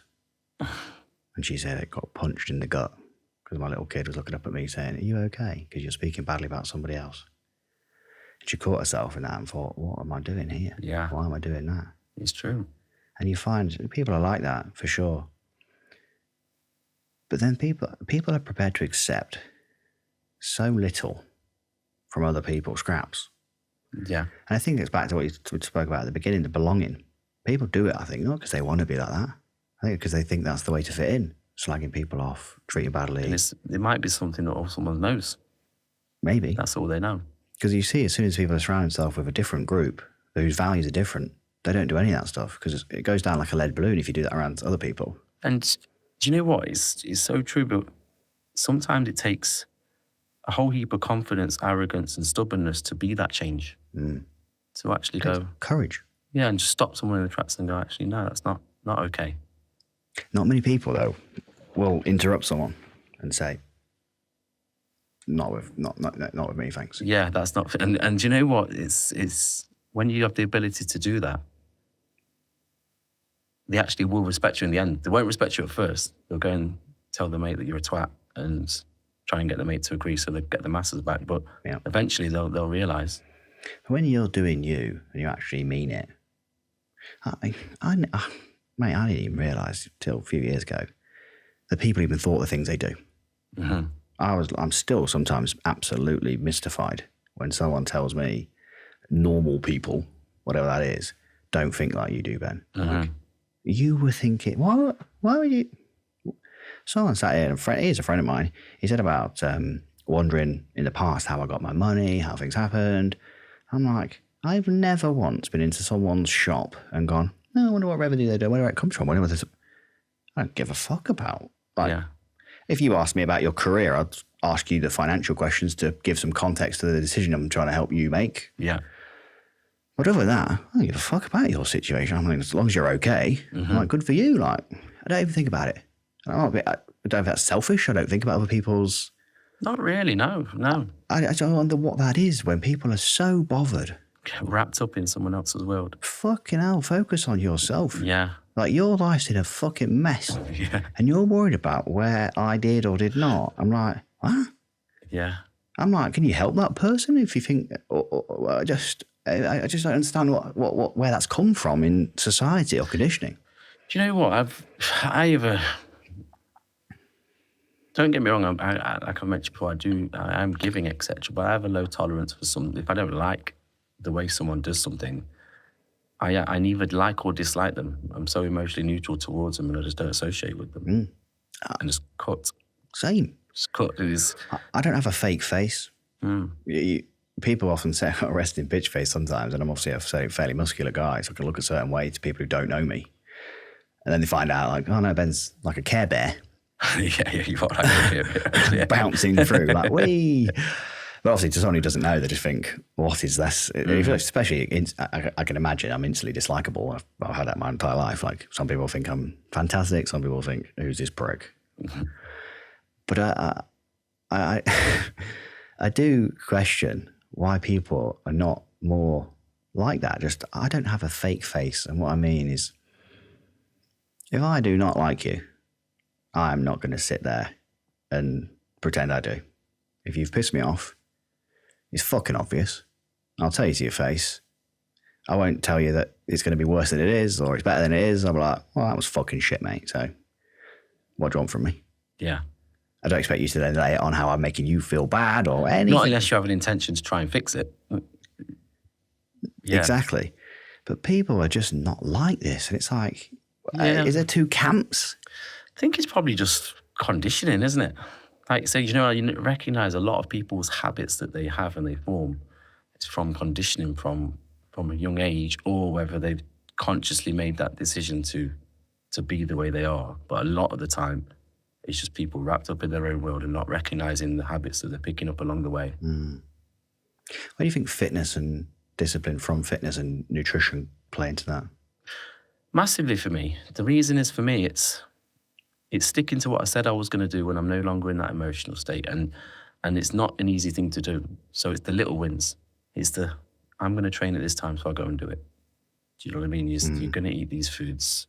Because when you don't do those things, and what I mean by don't do those things, I mean say you're going to do it and then don't do it. So if you don't do it and you have never any intentions to do it, but if you said you're going to do it, you don't do it, it eats at you. It's the discipline, the lack of discipline will eat at you, because you'll sit there and go, yeah, I've had a great day, business-wise, X, Y, and Z, and then look down and think, oh, I'm not in good shape here, and I said I was going to get up, and I said I was going to go and do such and such. There's always a gap. For me anyway, there was always a hole. I was there a while back. I was there starting Monday, and it comes to Monday and I'm eating clean and super, super clean, not really giving myself sort of a sustainable plan. And Wednesday I've crumbled, and now I'm waiting for Friday, and I'm going to start again Monday. And that cycle just wraps you up, and looking at myself in the mirror, frustrated at the body fat that I'd put on, etc. And I know the frustrations that it feels like. So it's not something, I'm not speaking from a space of I've always been this way. I'm speaking from a space I recognize it. So, and I know both sides. So this side, for me, it's huge, because you have the discipline of sticking to what you said you're going to do. It's not easy, but it's a choice made that I know for me is fulfilling. Yeah, there's a phrase, how you do anything is how you do everything. I'm big on that phrase, yeah, for sure. And I think it's so true. Like you said about the feedback that other people can give you. I'm certainly someone who does what I say I'm going to do. Yeah, you are. But I just don't say shit. Like, people talk a lot. Like I said, the words are cheap. I'm like, what are you going to do? People, they don't believe you though. I never realised that people thought I was a bullshitter. When people tell me still now, they think, oh yeah, I thought you were bullshit when I first met you. I'm like, why? Why would you do that? Well, some of the stories, mate, like you've done some crazy shit. I'm like, oh, I wasn't trying to impress you. I was just fucking telling the story what happened. Probably actually left most of it fucking out, to be honest. People thought I was like telling porky pies because the story details are missing. I'm like, yeah, not for the reason you think. They're fucking worse, I'm afraid. And someone said to me, because they aren't doing what they say they'll do. So when they tell a story, they are embellishing or they are just giving it an extra little spin. I get up at 5 o'clock every day. I do the same thing every day. I eat the food that's weighed out every day. I do the same thing. I'm not trying to impress you by telling you that. I couldn't give a fuck what you think about my training schedule. I'm doing what I think is optimum for me and I couldn't give a shit. Because you want to do it. This is it. I'm Some not trying people to go, lie to I got themselves. up at 5 because I want to show you. I'm like, I can't give a fuck what you think. This is it. People lie to themselves. And what I mean by that is, I want to start to train. I want to go to the gym at this time, and I want to eat this, and I want to have this body. You don't want it, because if you want it, you'll get it. Humans get what they want. I think that's so true. When people tell me they want something and they don't do fuck all, I'm like, you obviously do not. And it is frustrating for them. I feel for them because they will think perception is reality, right? They will think they want it in that moment, and they will really think that they're gonna do X, Y, and Z, and then they'll beat themselves up that they didn't. So I'm a big believer in, look, you've done what you're doing now. You're going out for these foods and you're eating this and that, which you should be able to, like enjoyable, sustainable. Don't beat yourself up about it. Just go and do it and enjoy it. And then if you do want to train, you want to get this shit, make that decision. But the worst thing you could do is make that decision and moan about not getting the results from work you ain't put in. What's your opinion on goals that are big enough to stretch you? But if someone sets like certainly a dietary goal or a non-sustainable or a harder to sustain plan, where's that balance, right? I was speaking to someone the other day and I said, mate, you've already got a diet. Your diet is what you eat every day. It's just shit. So I said, if we just sat and wrote down on a Google sheet what you're eating, we could just, you're probably going to find out you actually do similar things. There's a pattern. Yeah. What location you're in, whether you're here at David Lloyd or you're at the office or you're at wherever else, what sport you've done during the day, what sessions you've done, you'd find there's a pattern of how hungry and the contributing factors to your tiredness and other things. Then you just marginally improve it. There's a system. You just have to tweak the system until you find what works. And like I said, when I was in Grantham, I went back to the system I knew worked. And then I tweaked it from there because it's like a default. The timing of the foods, without me thinking about it, ended up being exactly the same as I used to do bodybuilding. Same time cardio, that's not through planning. Right to your baseline. Just back to that baseline. Yeah. And now I've moved, I used to get up at 6:15. And then I heard about the delay in caffeine, 90 minutes, 60 to 90 minutes. And then I was out with Rich on the bikes and he said, I said to him, he said he struggled to get up. And I said, well, you go to London some days for work. And he said, the days I have to get that early train to London, it is trauma to get on that train. I was like, what, 7:30? And I said, what you got to do, mate, is just, so the routine I follow in the morning, I don't know how long it takes, but if I get up at this time and I just amble around, I'll definitely be ready. Because I'm already ready the night before with all the things. And I said, just eke it back, get up at 5 minutes earlier for a week. Then another 5 minutes and another 5 minutes until it's just normal to get up and you're not so traumatized. And he literally went and did it. And he said, mate, that was the most healthy and active and fit I've ever been productive because of those small things. The keys for me for him would be you're living then. Because if you're dragging your ass out of bed and hopping on a train late and you're half asleep and you get on that train, you go to work, you're still half asleep at work. And by the time you woke up, it's now midday, you have your lunch and then you come back from work, you're too tired to train and so forth. You're living to work. Whereas if you're up early, fresh, you've already had your workout, you've already had your nutritious food, you've already did a bit of self-development, and now you're on a train to go and get the income. It becomes part of your life, not your life, your work. And there's people living two lives out there with the same 24 hours. Oh, mate. I think I have like 4 days in a day. Ed Milet's got a book called Max Out. I think it's called Max Out. It's about the 1 hour rule. His dad passed away recently. Well, say recently, I'm not sure when that book came out, probably 6 months, maybe a year ago now. He said just one more. And he speaks similar to how you speak about your mum, about his dad was an alcoholic for a long time and sorted his life out. But he says it's the reason his dad stopped drinking is like one guy once, like one other like fellow troubled soul did something for his dad. And he said, promise of, forgive me if I misquote this, but your worst shit will help someone else one day. Mm-hmm. So when you think you're not good enough because you fucked up enormously, your worst shit is going to help someone else change that thing. He said, my whole family and line of family for generations is going to be impacted by that one guy who helped my dad. And he found out his dad had been actually doing a lot of things for people he didn't know, like helping a lot of other alcoholics stop. Mm-hmm. He had like these like, found a book with all these notes of different names with different dates. That was their sobriety dates. In fact, it was hundreds of people his dad had been helping. Never said a word to anyone about it. He was like, that was my dad. His worst thing is start helping lots of other people. Mm-hmm. And he found purpose in his big, life mission and the pain he caused other people, including their family. I found it really interesting of the perspective that you can, like we said before, that you can turn something one way or you can turn something another or you can stay exactly where you are. Mm-hmm. And either or, as long as you're happy doing either, I guess. But often people are not. No, they're not. They're not, because a lot of people lie to themselves. And for me, going back to what we mentioned, which approach would I sort of take it's first of all, the accountability is the big thing. Recognizing where you are and why you're there is difficult because a lot of people don't want to recognize It's you. either. It's always you. Yeah.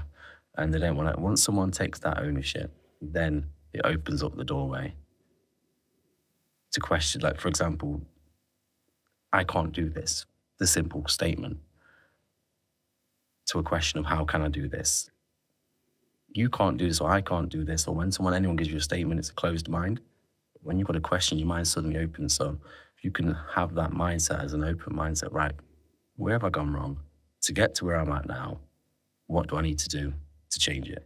And when you start asking yourself those questions, rather than follow this plan for 6 weeks, you'll drop a stone, what next after that?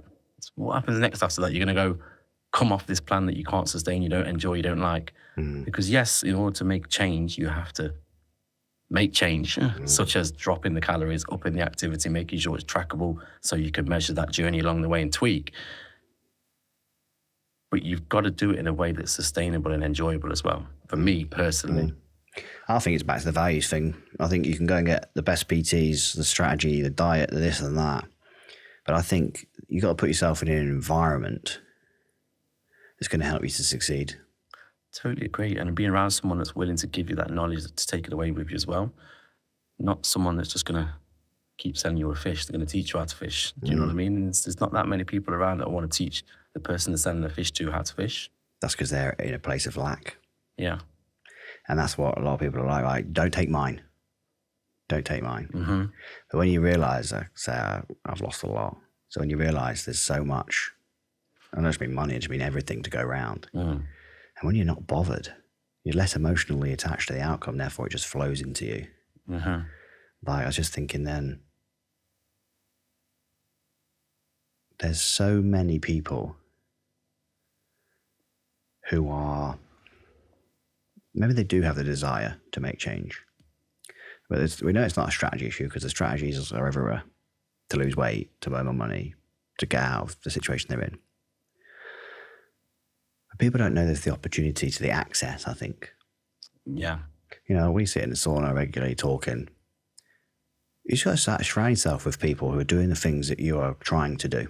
And they'll rub off on you. They'll rub off on you. And also, like, successful people are more than happy if you've got the right attitude to spend time with you. Yeah. It's when you think you're a know-it-all douchebag, it's when I got no time for people. I'm like, well, fine, whatever. I just got no time for that approach or that opinion. But I'll give my time to anyone. I'll sit and talk to anyone about anything. Yeah. About things. And you just keep showing up. Keep showing up. People don't do that. Someone gave me that advice many years ago, and it stuck today. And they said, you've got to keep showing up. In terms of, they're very successful in network marketing. You've got to keep showing up. And at the time, it sounds very simple, right? But it ain't easy to keep showing up. Especially when there's no guarantee. People want to know, if I come turn up for you, show up, when do I get mine? And that's for the wrong approach. Yeah, because you may never get yours. You know what I mean? It may never, but then that's the question of what comes back to the purpose, and because you're fulfilling that purpose. So I think being around the right people, asking the right questions, and then especially with social media, it's not taking everyone's advice as well. When when it comes to fitness industry, there's so many contradicting things, reinventing the wheel, science boffins telling you to do X, Y, and Z to get this much optimal performance when Can't do the basics. you know what I mean? Like, yeah, you've got to get the foundations, get the basics right. Do you know what I mean? And scrubbing the deck of a Titanic that shit's sinking. Just plug the hole first. Do you know what I mean? Someone didn't get in a cold plunge because it was in the 2-hour window after they'd trained weights. They didn't want to lose the hypertrophy effects. And then went on to tell us about how they'd eaten onion barges. Exactly what my point. And it's overcomplicating things, and you've got to keep it simple, make it trackable, make it enjoyable. And then when you get that right and you've got the right mindset with that, because there's going to be challenges, I think the key is a lot of people misinterpret or actually misunderstand how difficult it's going to be to stay on top of it mentally. And that could be whether someone's training for a competition or holiday or, I know, a certain event. For me, trying to look a certain way by a certain date and time, I'm not a fan of, which sounds good. I've competed before, and for me, I think it's not a very good process definitely for like happiness. I see a lot of people but trying to look a certain way by a certain date because they don't have the mental strength to facilitate that process, because it takes a lot. Yeah, you find out who you are. You speak to a bodybuilder or anyone who competed, who's done it properly. You know who you are. And there's a big difference. I always say this, like people telling me about the Ironman. Yeah, you might have trained, but to go and finish the race, same as getting on stage. You might be shit hot, but until you're under those lights, and you are that. No hiding. Oh, there is no hiding. Like Rich said to me about the Ironman, he went, you're going to get found out if you've not done the work here. And even if you didn't get found out, you'd find out yourself. You'd know, and I think that's what the problem is, regardless of fitness here or anything else, what we've been talking about. I think people know. Yeah. And I think, as a therapist said to me recently, why do you think that people have the reaction to you like we talked about earlier on? And she said, we're all mirrors of each other. What you are learning from them, what they are learning from you, what you perceive them and what you perceive in you. And I was like, so true. Reflection is, projection is reflection. So us being mirrors of each other, I think when when we judge other people, we are judging ourselves. We are seeing inadequacies in them that we feel in ourselves. Otherwise, we wouldn't see it. Yeah. And I think when we start thinking about that, dieting like that is just, your brain is just... It's taking, they're taking their body to a place where a lot of people cannot do it. To get to 0 or 2% body fat and walk around in an unhealthy state. For me, I prefer, of course, competing is a totally different sort of category we're talking about, but in terms of general life and fitness, I like to be lean-ish. Leanish depends, I suppose, there's levels to everything, isn't there? Lean. And just happy and content with my physique, trying to get stronger, trying to lift a little bit more. Being able to go on a holiday in 2 weeks and still look decent on a beach and feel decent on a beach, not necessarily look, but feel decent. Whereas this whole process that people go through of bulk season and cut season, and that's fine if you're competing, but the majority of people on social media doing things like that, they're not competing and they're copying the guide and they're going, I'm on a bulk season and I'm on a cut season. But they're not really doing it. No, the bulk's just continuous, continuous bulk, and it won't feel good for them. So for me, I like to keep a healthy balance. That for me, a lot of my approach for a lot of things would be balance. How different do you think people treat you by the way you look? From long days in the studio, juggling all the moving parts of life, I've come to realise that how you get there is just as important as where you're going. That's why having the support of Ross and his team at Faisler has been a step up for us. Ross has been with us from the start, hooking us up with the ultimate VIP experience for our podcast launch party. We've cruised in style in the Mercedes vans with the starlight twinkly roof, and we felt like movie stars. Faisler rides come with all the bells and whistles, reclining chairs, fold-down TVs, games consoles, and Apple TV. Whether you need a 5-seater, a 6-seater, or an exclusive car, they've got you covered. These vehicles really do make you feel like a VIP from the start to the finish. Perfect for special events, big nights out, or even airport transfers, Faisler are my first choice. And just for To The Heart of It listeners, Ross has put together a special offer.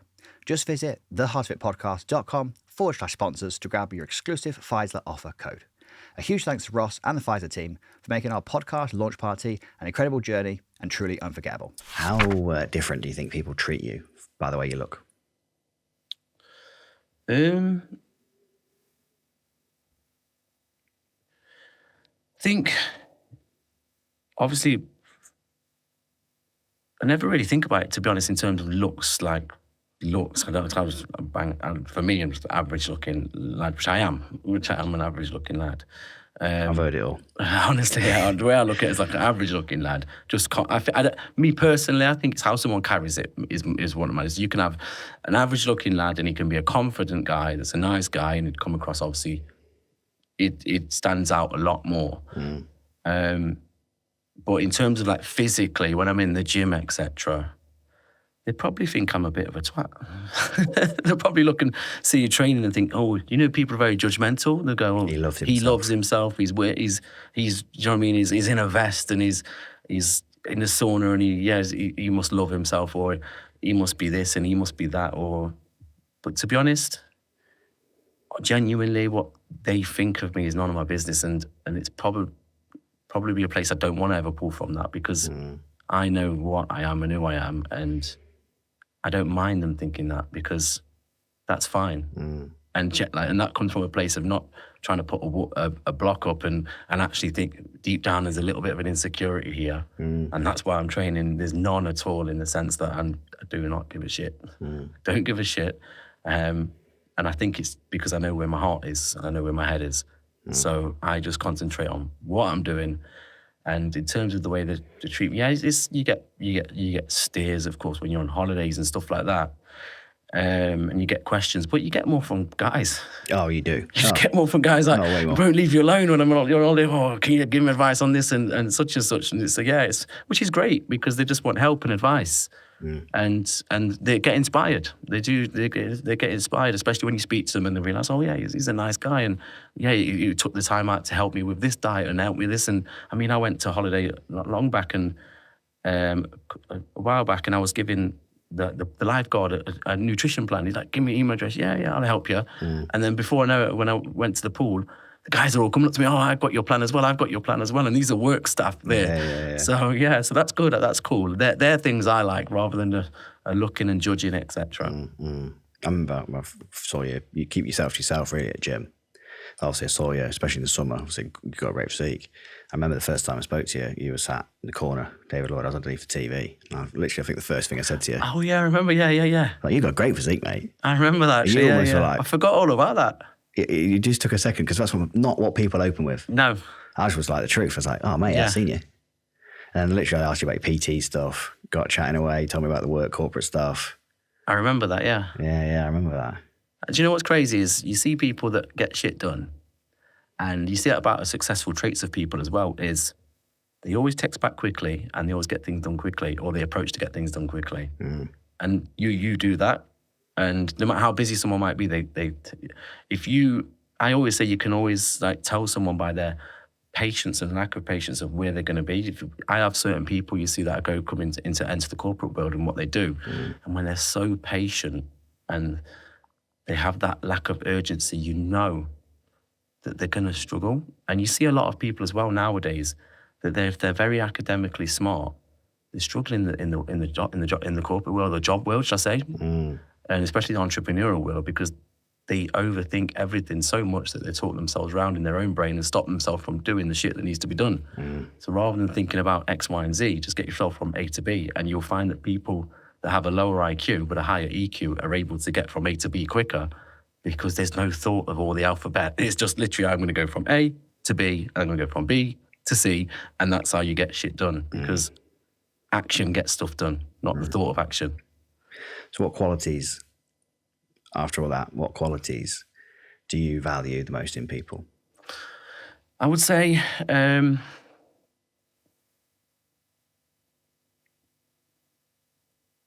being a good person. I know that's a broad sort of statement, but integrity, just not having hidden agendas and ill intentions for personal gain, actually being a genuine person. So I'd say being genuine. How do you tell that? How do you tell if someone's genuine? you can always tell by patterns of people, I think. I think it takes a while sometimes. You can get an instant gist, but there's that saying, isn't there? Never trust words, barely trust actions, but always trust patterns. And patterns will always sort of tell you someone and what they're about. So I guess you can always look at someone's patterns and what they do, because yes, they might make a mistake and how do they respond to that? But then making that same mistake over and over becomes a choice. So you see someone's patterns, and the same goes for being genuine. Someone could be genuine and they could have had a moment where they're not genuine, but the majority of the time they are genuine. But over time, you'll see patterns and then it starts to emerge what someone's like. So I think it can take time for something like that. I would say accountability, ownership, not blaming, not excuse, no victim behavior. Like everything that's happened to me, I could be a victim, but am I a victim?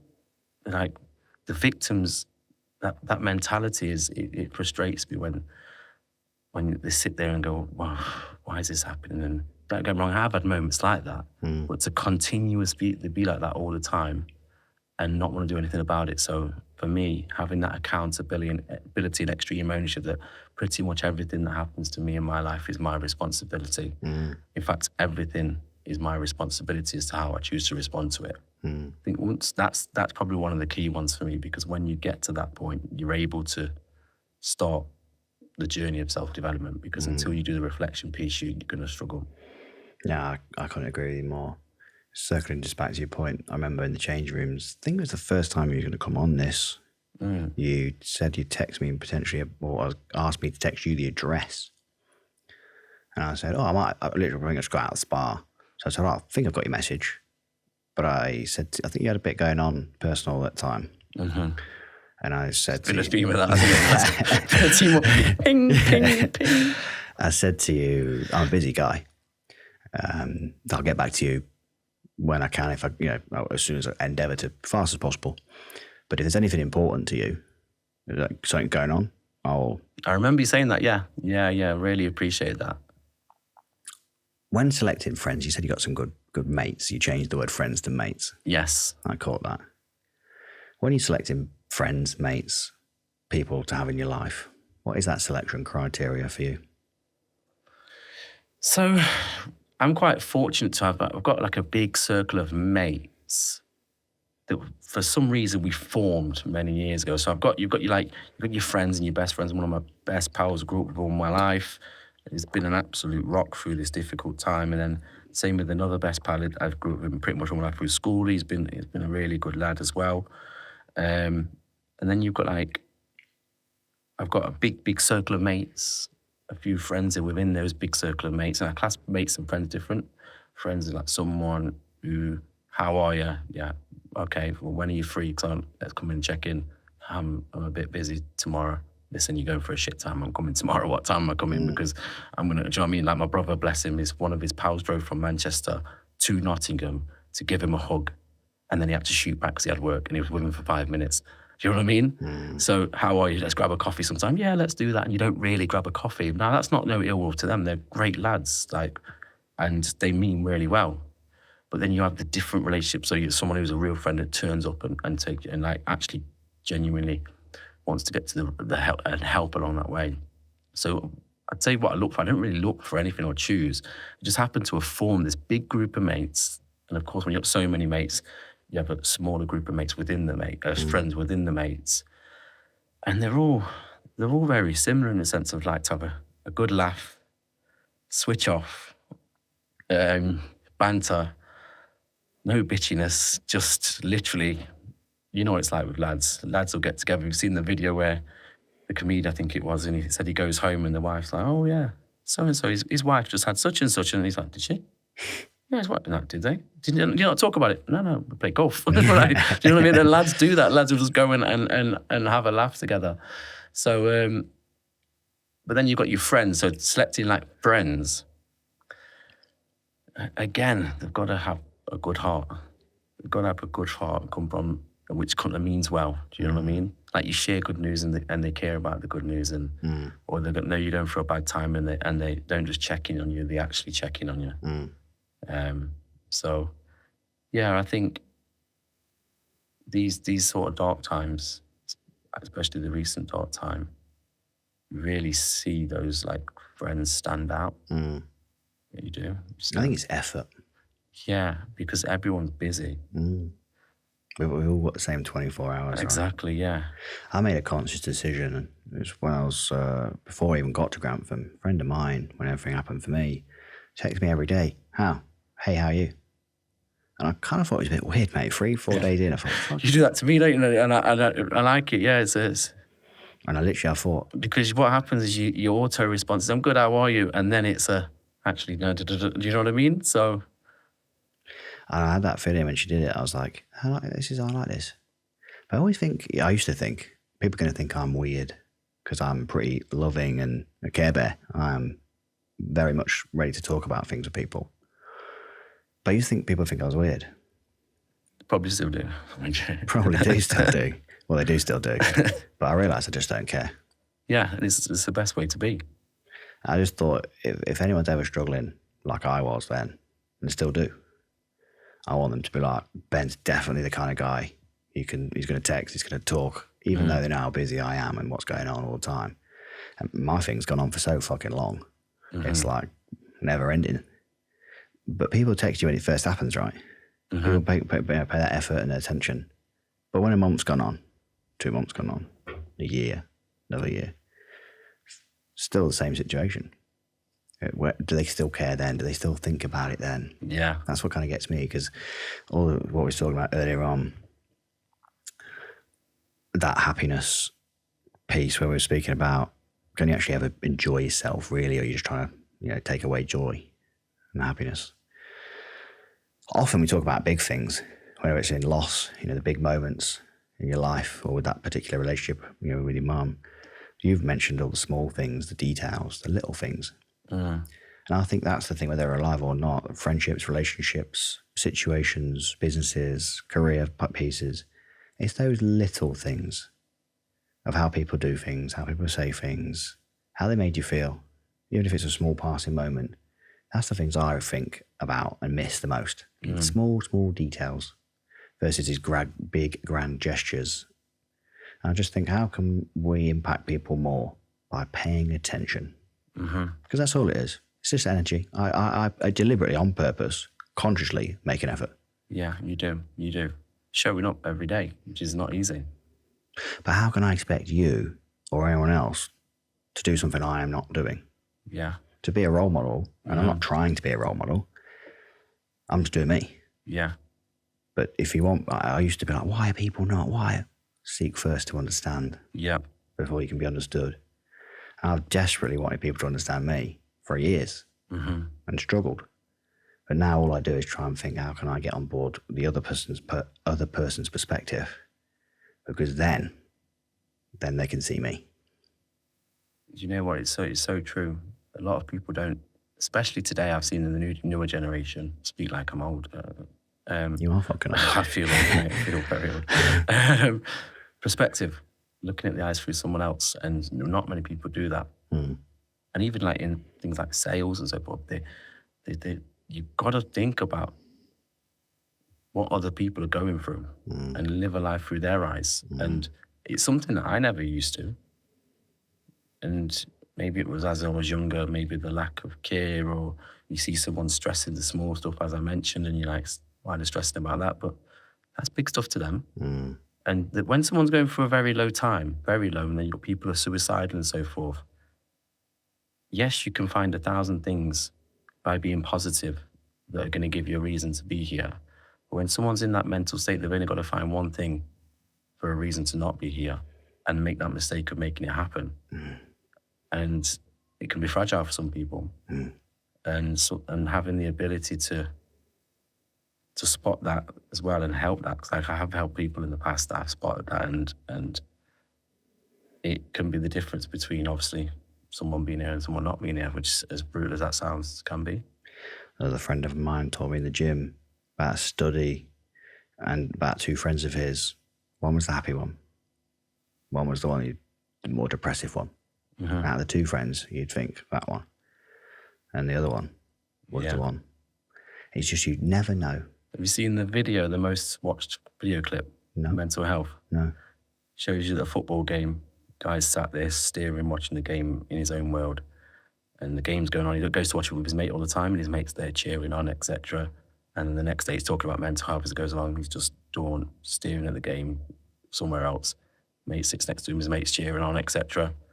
And then as eventually goes on talking about mental health, the guy sits down, staring at the game, same guy. But the guy that's cheering and all happy is not there because he killed himself. Wow.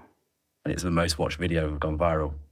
That is the truth. I'll send it over to you. It actually hits you because it makes you realise that sometimes the happiest person in the room, the one that's always filling someone else's cup, is probably got an empty cup. It's definitely true for my actions. That's how I know. I still do. I still struggle with mental health. And I think people think this because people comment about it. They look at my Instagram life and go, look at him, he's always here, he's always there. Look at all these different things going on. But it's only a snapshot, right? Exactly. And I tell people, I'm honest and say, it's not all that. There is a cost. I think you've got to, especially social media, how did you get the car? Or how much did you pay for your car? Rather than ask how much you paid for the car, what did they do to get that car that they want? Tell me about how the slugs. Show me where you felt shit at 7 a.m. because your business had crumbled and you're setting up your second business. Post that. Talk to us about that. Because that's what's going to teach someone to get to that car or teach someone to get to that goal, not showing them the flash of the business. Do you know what I mean? So, not a lot of people post struggles, not successful people anyway. So you'll see, and when I say define success, someone who's successful is in financially in a business, they don't post about the 13, 14-hour days where every decision they made went wrong and they question themselves. They don't put that up. And that's what people need to see more, especially the younger generation. They need to see that the difference between someone who has done very well and someone who has not is the person that's done very well has failed more times than the person that's not even tried. And it's having that mindset. So true. And people behave like it's a 90-minute game. It's not. Do you know what I mean? It's not like baseball, 3 strikes and you're out. Like, you're the referee. You don't call out 5 strikes, 6 strikes, 7 strikes. Keep swinging, curveball after curveball, miss. You've got to hit it once. When you find what works, bang, you've got it. And it's having that mindset, especially with the younger generation. See it in sports clubs, I see it everywhere, where they don't tap into that mindset of what are you learning from what you've done. Do you know what I mean? Where's the learnings? Where's the struggles? And then moving forward. In fact, that relates to a book I'm reading at the moment, Black Box Thinking. No, I heard of it. It's basically something to do with, the aeroplanes, you get the black box. So it's one of the only industries that actually learn from a very bad mistake. It's because of the black box, which is why the reduction in all of the aeroplane dropping, like years ago, there's lots of planes dropping out of the sky. Now it's hardly ever because they take the failures and they learn from them. Open loop thinking, closed loop thinking is one of the chaps at my workplace, one of the COOs, he gave the book to have a read. And there's a lot of learnings you can learn from failures, which is great. I think people are going to be surprised when I can talk about some of the things of the decisions I've made whilst this has all been going on. Some of them very not. It's easy to look back now, but certainly most people wouldn't have made those calls. Crazy decisions to go for things when the situation was just not encouraging you to go for anything. Do you know what? It's difficult, isn't it? Finding the right time for anything is difficult. I didn't really have it. I just don't know any other way. But I think people would be will be surprised, and I think back to your point about what people, successful people sharing. I think it'll be interesting. I'll tell you when the cameras are on. Some of the decisions I've made. I've not had money for food sometimes when going for all this shit. I've got all this studio kit here, going for it. And then someone promised me something, didn't quite happen in the way it did. I've been there. And believe me, more than people will realise. And that's what people need to hear. People need to see that. And I don't mean people for this. I'm talking about people in life. Because they go, shit, I'm going through the same thing. Yeah. The question, you're in a boardroom, for example, and someone's explaining something, they're not making sense. You go, I really don't understand this. And then suddenly 6 people go, yeah, I don't understand it. Well, what, you're never going to say that? You want to be if you're not the idiot in the room in the wrong room, you know what I mean? You'll need to learn. And when you step out and say that, you realise people are fucking going through the same thing. I'm broke. I'm fucking this bill and this bill and this bill. What we're doing about it? How did you make that decision through that difficult time?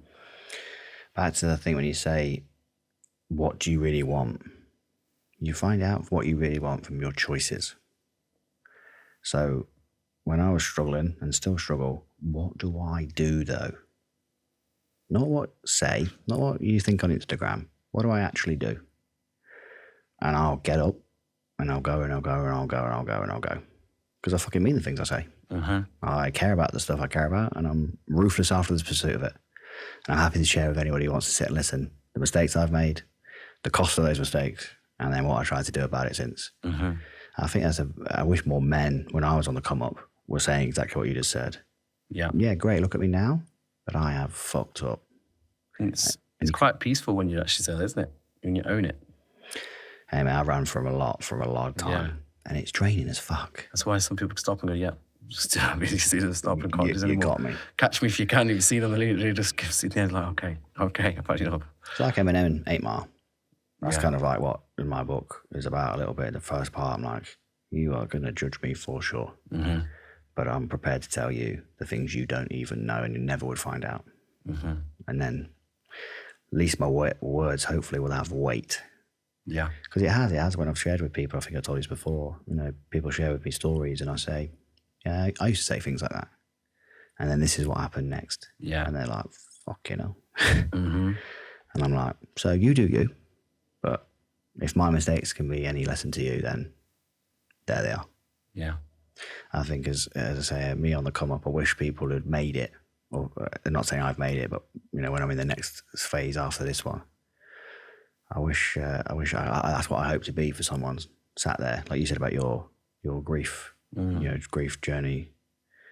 That's what I hope. I hope the impact we can have is being men who are in this walk of life, in this sort of modern age we're in, who can talk about these things and say, broke, or this woman, or this man, or whatever, and I fucked that up. Yeah. And we can all talk about it. Yeah. No, it's like we mentioned before, it can become someone's survival guide. It really can, because people are going through, you don't realize what people are going through. You really don't. You can walk by someone and someone can be on top of the world physically looking, but they could be in hell. And I think it takes someone of courage to show vulnerability. I think it takes a lot of courage, because that's something I learned, especially in like the corporate world as well, is I would always put a positive spin on things, what we're going to do about it. But sometimes it's good to actually own it and go, do you know what? I'm really struggling with this at the moment and I need some help. And as a leader, to do that, the guys will go, oh, yeah, I understand that. And that you're human. You haven't always got to have the answers. You've always got to be a subject matter expert. Yes, know your stuff within that certain part, but you can't know everything about everything. And having that confidence to open up and say, I'm struggling with this part here, or upon reflection, that meeting was a bit shit. Didn't hold it together. It was chaotic.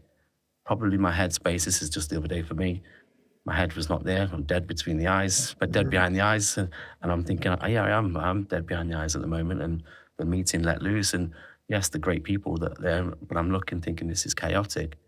And having that ownership and going, hands up, apologise about that in my head. I was really struggling. Do you know what I mean? Having that vulnerability and owning it builds that belonging, community, trust, openness, human being.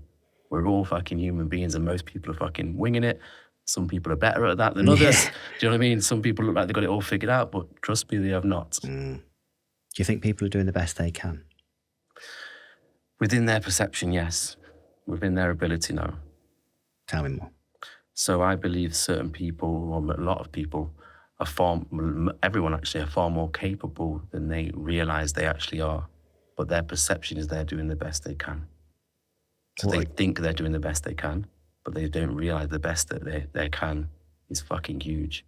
I mean, if you look at the human being, we can learn however many instruments are out there, however many languages are out there, gymnastics, look what we can do with ourselves, sports stars, etc. We can take our bodies to those heights, but we don't do it. We choose not to do it, but we have the capability to do it. And then we're choosing not to do it. It shows what our capabilities are. So the best we can is a lot. So, but I do think people think they're doing the best they can because they don't realise how capable they actually are. Bringing this to a close and a couple more questions. What are you capable of that you're not doing right now? Being present in the moment. I know it sounds so simple, but it's so difficult for me. in present in that moment. I'd say reaching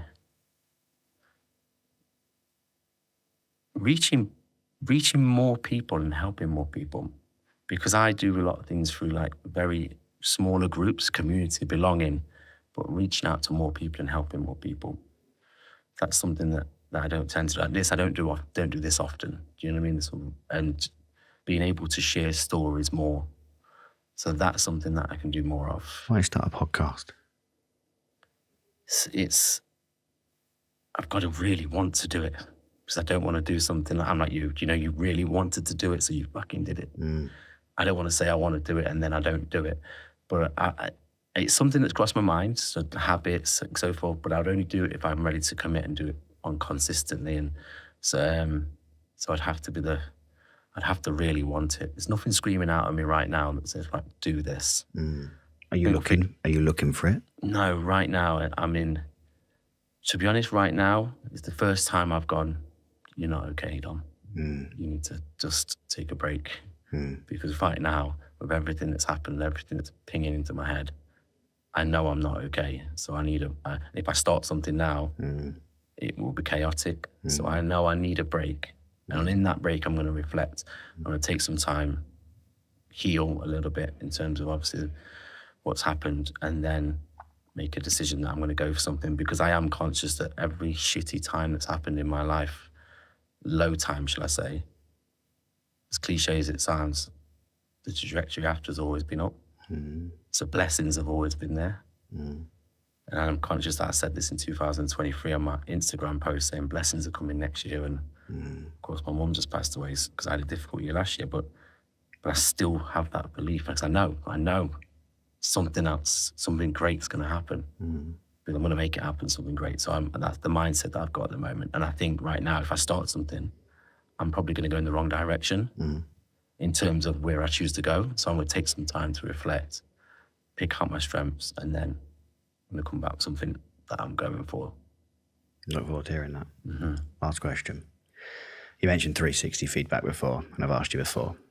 Give me your 360 feedback on me. You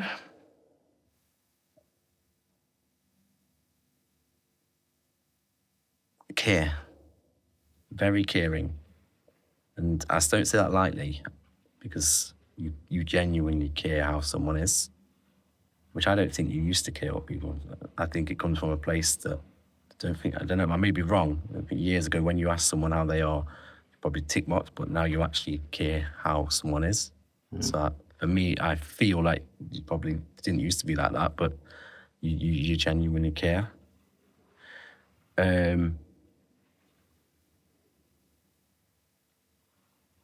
Decisive, very decisive. You know what it is that you want to do and you do it.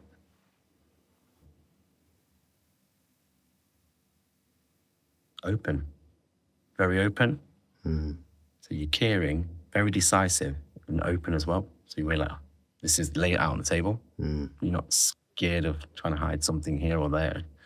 So yeah, those are the three things that I would say. What do I need to improve on?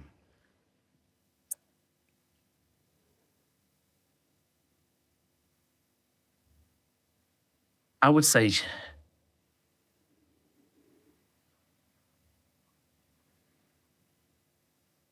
shoot for progress, not for perfection.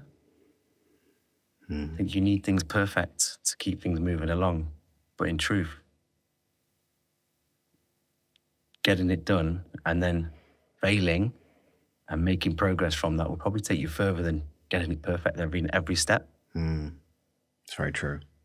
Because I've noticed everything you do has to be of a perfect standard, where the truth is your perfect standard now is going to be nowhere near what it is in 2 years, because it's going to be far better in 2 years. So it's having the ability to have that confidence within that's going to make progress and not just shoot for perfect. I appreciate that. Thanks for coming on, man. This has been awesome. Thank you for having me. Sharing all this stuff and talking about these things. It's I think a lot of people who are, whether they're on a grief journey or not, will take a lot from what you shared. And bless you, Mum. And hopefully your brother is going to get better news. Our thoughts were with you, man. Thank you. Take care. Nice one.